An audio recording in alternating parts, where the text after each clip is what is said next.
சங்கீதம் 18:29 உம்மாலே நான் ஒரு சேனைக்குள் பாய்ந்து போவேன், என் தேவனாலே ஒரு மதிலை தாண்டுவேன். கிறிஸ்துவுக்குள் அன்பானவர்களே, தேவனை சார்ந்த விசுவாசத்தோடும் தேவ பலத்தை சார்ந்த நம்பிக்கையோடும் தேவ ஐக்கியத்தின் பாதையில் நாம் செல்லும் போது நாம் சாதாரணமானவர்களாய் இருந்தாலும் தேவன் நம்மை அசாதாரணமானவர்களாக மாற்றுவார் என்பது உண்மை.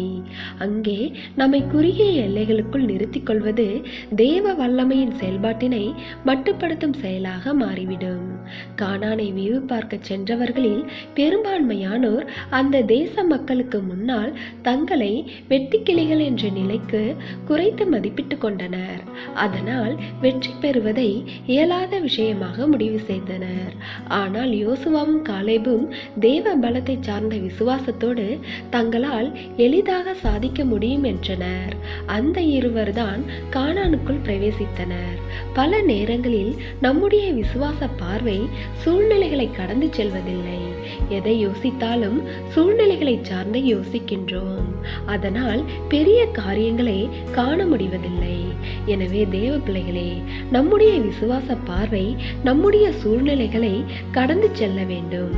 அப்பொழுதுதான் நம்முடைய வாழ்க்கையில் பெரிய காரியங்களை காண முடியும்.